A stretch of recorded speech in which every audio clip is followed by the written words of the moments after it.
Sir मुझे ये जानना है कि सर क्या हम लोग को लाइफ में नहीं करना चाहिए जिससे हम लोग को डाउनफॉल हो सकता है?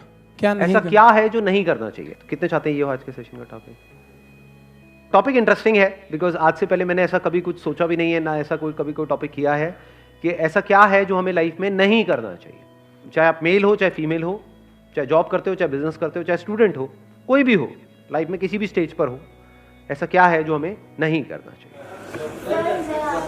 हाँ, इनसे स्टार्ट करते हैं। सर मेरे हिसाब से किसी भी काम को, किसी भी बात को, किसी भी चीज़ को नहीं बोलना चाहिए, क्योंकि मैंने पर्सनल एक्सपीरियंस किया है। अगर हम पहले ही किसी काम को नहीं बोल देते हैं ना, तो वो कभी सक्सेस होता ही नहीं है, और जितना भी आपके पास कॉन्फिडेंस हो, आप उस चीज़ को कभी भी कर ही नहीं सकते। तो पहले नहीं बोलना नहीं सीखना चाहिए मेरे हिसाब से। Based upon our past experience हमारे माइंड में कुछ बैठ जाता है जिसको हम बहुत स्ट्रांगली पकड़ लेते हैं और अभी से पकड़ना शुरू कर देते हैं इसी एज से।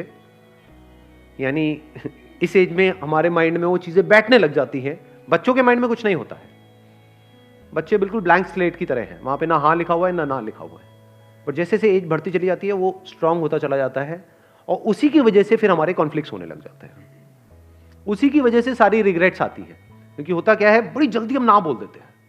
हो सकता है कोई बहुत बड़ी अपॉर्चुनिटी आई हमारे सामने, डिसीजन लेना था, लेकिन सुनने से पहले ही सामने वाले बंदे की पूरी बात हमने पहले ही ना बोल दिया। नहीं नहीं नहीं, नहीं। उसके बाद पूरी जिंदगी बैठ करके रो रहे हैं। अपने घर में आपने ये चीज़ों को ऑब्जर्व किया होगा, अपने दादा को, नाना को कभी ये डायलॉग कहते हुए सुना है कि उस टाइम पे मेरे को मौका मिला था, अगर मैंने वो कर लिया होता तो आज मैं पता नहीं कहां होता, उस टाइम पे ये घर ना लेके वो कोने वाला घर ले लिया होता तो मैं पता नहीं कहां होता। पूछो क्यों नहीं लिया? क्योंकि जैसी वो अपॉर्चुनिटी आई तो उन्होंने पहले ही, सुनने से पहले ही, समझने से पहले ही ना बोल दिया। किसी और ने हाँ बोल दिया। जिसने हाँ बोला वो आगे निकल गया, जिसने ना बोला वो पीछे रह गया। तो अपनी लाइफ में कभी भी ये हाँ और ना को स्ट्रांग मत होने दो। अगर आप मेरे भी सेशंस को ध्यान से कभी सुनोगे ना या ऑब्जर्व करोगे, आपको एक क्लियर स्टैंड नहीं मिलेगा। और इसमें वो लोग जिनका माइंड बिल्कुल ही कॉन्क्रीट है, पत्थर के जैसा है। माइंड ना दो तरीके के होते हैं।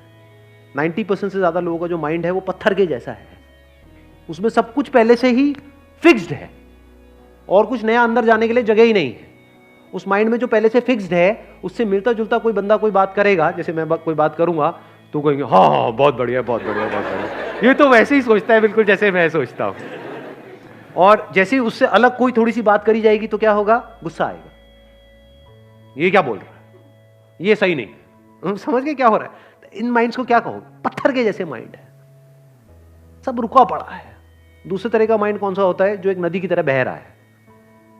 जब तेजी से बहता है तो वहां पे कुछ भी पकड़ने के लिए नहीं है, आप कोई भी साइड नहीं ले सकते। और जैसे ही आप साइड नहीं लोगे तो लोगों को प्रॉब्लम होगी जिनका माइंड कॉन्क्रीट है। वो कहेंगे अच्छा आपने अपने इस सेशन में तो ये बोला था, इस सेशन में ये बोल रहे हो, तो क्या ये सही है या ये सही है? ये आती है प्रॉब्लम कई बार या नहीं आती है? तो भाई वो भी सही है, वो भी सही है, स्टैंड पॉइंट्स अलग अलग है। इस एंगल से देखोगे तो ये सही है, इस एंगल से देखोगे तो यही गलत है। सिक्के के एक तरफ से देखोगे, अगर लाइट इस तरफ से आ रही है तो उजाला है, सिक्के पर उजाला है। इधर से देखोगे तो क्या है? सिक्के पर अंधेरा है। तो अब आप कहोगे भैया क्लियर बात क्यों नहीं करते? सिक्के पर उजाला है या सिक्के पर अंधेरा है? सिक्का हेड है या सिक्का टेल है? क्लियर बोलो ना। ये दो बातें क्या करते हो? सिक्का हेड भी है टेल भी, ऐसा कैसे हो सकता है? समझे? तो हो सकता है पास्ट में आपको किसी बंदे के साथ में कोई खराब एक्सपीरियंस हुआ, तो फ्यूचर में जिससे भी आप मिलने वाले हो सकता है वो भी गड़बड़ हो सकता है ना हो। Let me find out. तो फिर क्या होगा? जैसे आप बोलते हो लेट मी फाइंड आउट, आप धीरे धीरे आगे बढ़ने लग जाते हो। आप एकदम से ना बोलते हो, ना जल्दीबाजी में हां बोलते हो, और ये बड़ी कमाल की स्टेट होती है। Let me explore, let me find out. अब आपके अंदर पेशेंस आ गया है। लोगों के अंदर पेशेंस ही नहीं है, बड़ी जल्दी तैयार बैठे पड़े हैं अपना जजमेंट पास करने के लिए। कहीं भी जरा सा कुछ हो जाता है, बड़ी जल्दी जजमेंट पास नहीं करते हो। इसने बहुत गलत किया, आपको पता भी है उसने क्या किया है, क्यों किया है, आपको पता भी है उसने किया भी है या नहीं किया है। नहीं, बस जजमेंट हमारा तैयार है। ऐसे ही जैसे हम दुनिया को जज कर रहे होते हैं, ऐसे ही अपने घर में और लोगों को जज कर रहे होते हैं, ऐसे ही खुद को जज कर रहे होते हैं। करते हैं नहीं करते? तो यस और नो क्या है? जजमेंट है। तो जजमेंट को जल्दी पास मत करो, आराम से करो, और इतना भी आराम से मत करो जैसे इंडिया में कोर्ट में होता है कि 20 साल लग रहे हैं एक जजमेंट को पास करने में। 20 साल नहीं लगने चाहिए, ना 20 सेकंड लगने चाहिए, बीच का टाइम कहीं पे ठीक है, थोड़ा सा 2-4 दिन, 5 दिन, 20 दिन। बहुत बड़ा डिसीजन है तो 2 महीने। बड़ा डिसीजन मतलब क्या? शादी का डिसीजन बड़ा डिसीजन है, करियर का डिसीजन बड़ा डिसीजन है, तो वहां पे अगर 20-25 दिन, महीना भी लग जाए, दैट इज ओके। तो ये हमको एक आंसर मिला लाइफ में क्या नहीं करना चाहिए।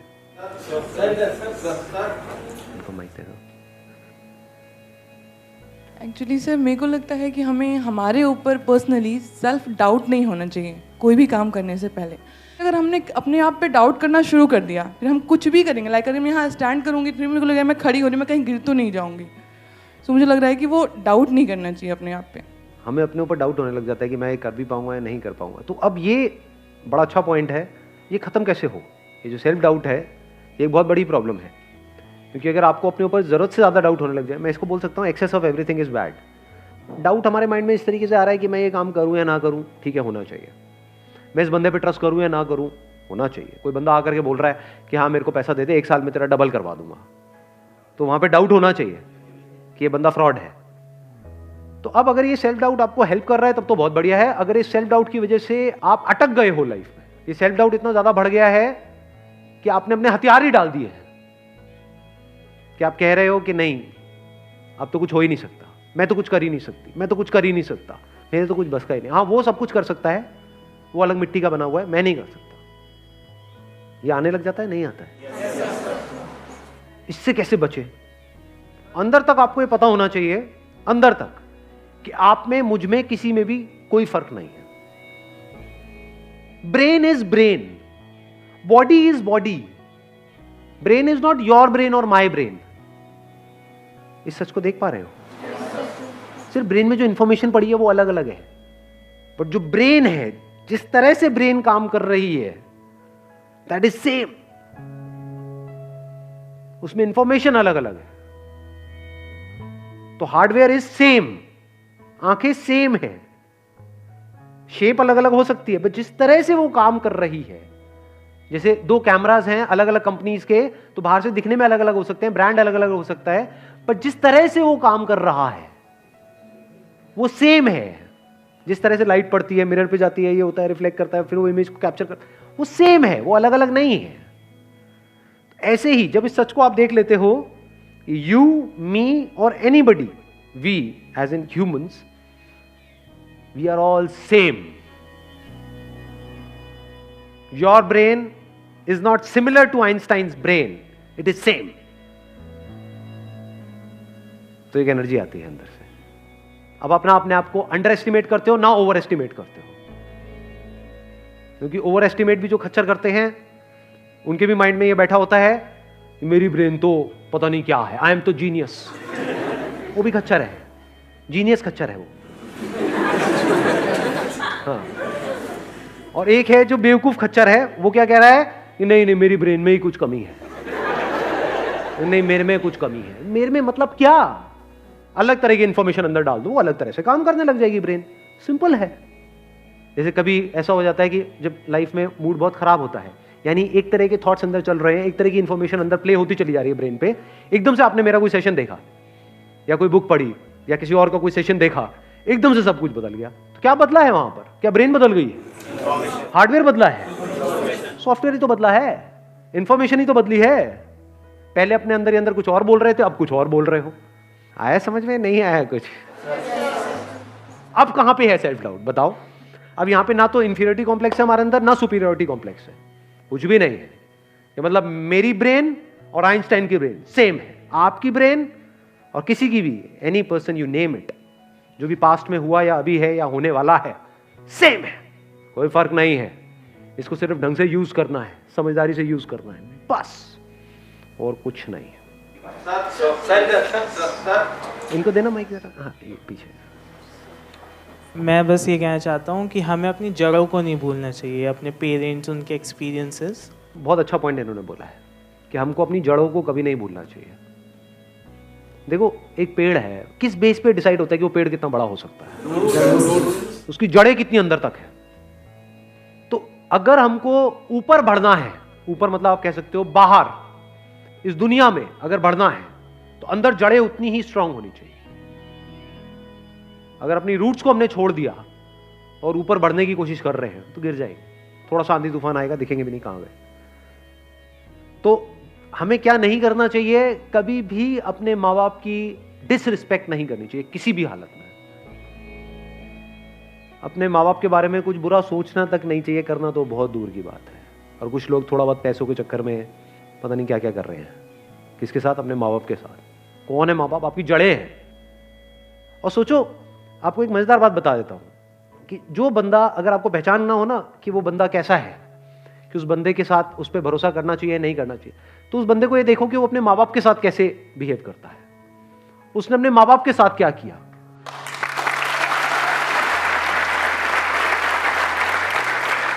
क्योंकि जो बंदा अपने माँ बाप का सगा नहीं हुआ, अपने भाई बहन का सगा नहीं हुआ, वो किसका सगा होगा? उस पर क्या भरोसा करोगे? वक्त आने पे वो आपको भी काटेगा। जिसने अपनी जड़ें काट दी, उसके लिए और दूसरा पेड़ कहां मैटर करता है? आप तो दूसरे हो ना। जिसने अपने को नहीं छोड़ा वो आपको क्या छोड़ेगा? तो इसको हमेशा याद रखना है। हैविंग सेड दैट, इसका मतलब ये नहीं है कि आप उनकी हर बात से एग्री करो। नहीं, ओपिनियन अलग अलग हो सकते हैं। डिसीजंस के बेस पे लड़ाई हो सकती है कि मेरा डिसीजन ये है, आपका डिसीजन ये है, मैं ये चाहता हूं, आप ये चाहते हो। उसमें लड़ाई हो सकती है और वहां पे करनी भी चाहिए। ये नहीं कि जो वो कह रहे हैं हर बात पे हम एग्री कर जाए। ऐसा नहीं होना चाहिए। फिर तो आपकी अपनी आइडेंटिटी ही क्या रही? कुछ भी नहीं है। वो बोलते रहेंगे, आप करते रहोगे। तो रिस्पेक्ट अलग चीज है और डिफरेंस ऑफ ओपिनियन अलग चीज है। तो इसको मिक्स मत करना। बिकॉज मेरे को पता है मेरी ये बात सुनते ही लोग क्या बोलेंगे कि हाँ, मेरे माँ बाप, अब आप जो कहोगे मैं वही करूंगा। वो कहेंगे बढ़िया है, यही तो हमें चाहिए था। ऐसे ही तो चाहिए हमें कि बेटा चल, अब तुझे ये करना है, तुझे ये करना है, तुझे ये करना है, इतने बजे उठना है, इतने बजे सोना है, इतने बजे यहाँ जाना है, वहां जाना है, ये होगा वो होगा, सारा कुछ। तुमसे लड़ लो। जहां पे अपनापन होता है वहीं पे लड़ाई होती है। अनजान से कौन लड़ता है कभी यहाँ पे अनजान में आपस में अभी कोई लड़ाई हुई है आकर के? तू मुझे पसंद नहीं है, भाड़ किया किसी ने ऐसा आपस में? हाँ, नहीं किया। क्यों नहीं किया? क्योंकि अनजान है। क्या अपने अपने घर चले जाना है सबको इस सेशन के बाद में?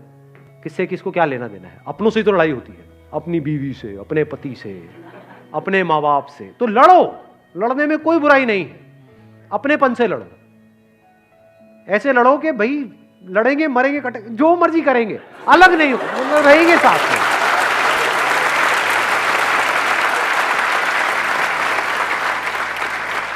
इसको इस तरह से भी कह सकते हो, आपस में लड़ेंगे, बाहर का कोई आएगा तो फिर हम एक हो जाएंगे, फिर नहीं छोड़ेंगे। या एक्चुअल में अगर कोई मुश्किल आएगी तो हम सब एक है।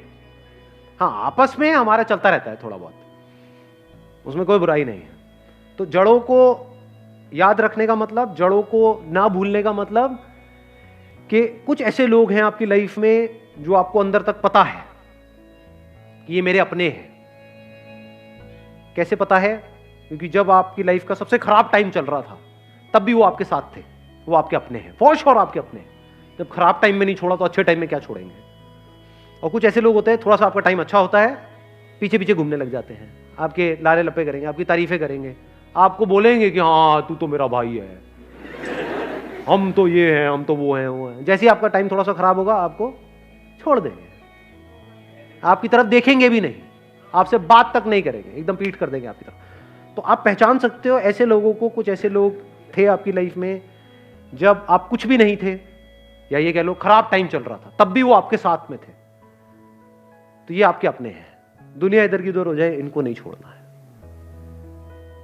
चाहे घर अलग अलग हो जाए, देखना, इसको भी ध्यान से समझ लेना। इसका मतलब ये नहीं है कि हाँ एक ही घर में रहेंगे जी, अब तो सास बहू आपस में एक दूसरे का गला काट रही है लेकिन रहेंगे हम एक साथ ही, ये नहीं कह रहा हूं मैं। चाहे घर अलग अलग हो जाए, यानी फ्लोर अलग अलग हो जाए, अपार्टमेंट अलग अलग हो जाए, आप यहां रहते हो वो वहां रहते हैं, या दूर भी रहते हैं, आप दिल्ली में रहते हो वो बॉम्बे में रहते हैं, दैट्स ओके। लेकिन दिल से हम एक है जी, मरते दम तक हम अलग नहीं हो सकते। That must be very clear. जिसके माइंड में ये क्लियर है उसकी जड़ें पक्की है। Wish you all the very best. Thank you so much for coming.